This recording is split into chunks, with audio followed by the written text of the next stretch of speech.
How much protein do you really need? Everyone pulls a book from a shelf, reads an article from a magazine, or watches a news program about a particular diet plan and thinks it will automatically work for them. The problem is that while the concept of the diet may work correctly and is advertised, it may not work in reality because there are several adjustments that have to be made. If you read the fine print at the end of these books, these articles or at the end of the programs, you will see that the diet is based on a person of a certain weight. In most cases, what you will see is based on a 150-pound person. In other cases, you will see a calorie count or calorie need listed, usually 2,000 per day. The problem is that not everyone is going to do well with that many calories. Some people may need as few as 1,400 calories while others may need as many as 2,000 or maybe even slightly more. People forget that we are not all the same size.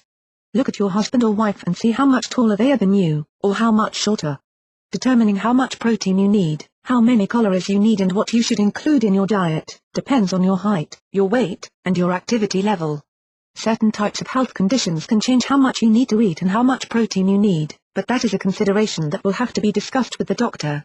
There are certainly times in your life when you will need additional calories and additional protein, but there are other times when the needs do not change.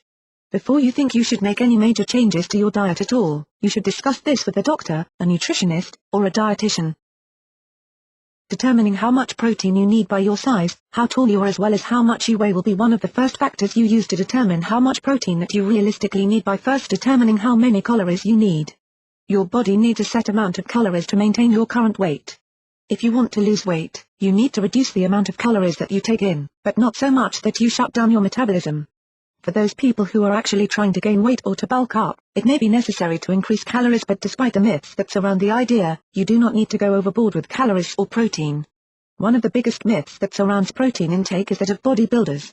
Although they do need a slightly larger amount of protein in their diet, the need is not really as huge as what is typically assumed. In fact, the largest overall need for protein in the lifetime of a human is actually in infancy, which is slightly over twice that of the average adult per kilogram of body weight. A larger person needs more protein simply because they are larger and need more calories. Determining how much protein you need by activity level, it may sound remarkably simplistic, but the more that you move, the more protein you may actually need as well as an increased need for calories. Two men, the same height and weight, will not need the same amount of protein or calories unless they do the exact same activities every day. The first jogs every morning before going to work, lifts weights several times a week and has recently joined a basketball league. On the other hand, the other guy who is the same size does very little. He works a largely sedentary job, rarely takes extra steps when he can avoid doing so, and never exercises. To keep from gaining too much weight, the latter will need to reduce his calories per day and the former may actually need to increase slightly. It doesn't matter if you are a man or a woman, the more active that you are, the more calories you will burn each day, which may mean the more calories and the more protein that you will need to take in. Determining how much protein you need by age level, it may seem strange to determine calorie needs and how much protein you need by your age in addition to your size and activity level, but this is a very important factor to consider as well. At birth, your protein needs are at their highest by weight, with babies needing as much as 2.2 grams of protein per kilogram of weight. Putting that into perspective, a weightlifter may only need 1.8 to 1.9 gram of protein per kilogram of body weight. An older adult may need an increased amount of protein so that they can stay strong and healthy. In addition, an older adult needs better sources of protein purely because they often fail to eat enough food each day. They need the increased protein to protect themselves against illnesses and injuries. Another common myth that surrounds protein suggests that too much protein may leach calcium from the bones and increases the risk of developing osteoporosis. This is not true, and the increased protein may actually protect the older adult from this and other serious conditions. How much protein should you get from supplements?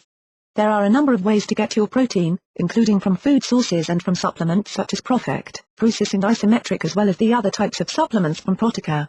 While getting the basics of your nutrition from whole foods should always be the goal, using protein supplements such as these as a between-meal snack can be a beneficial way to get enough protein into the diet for anyone.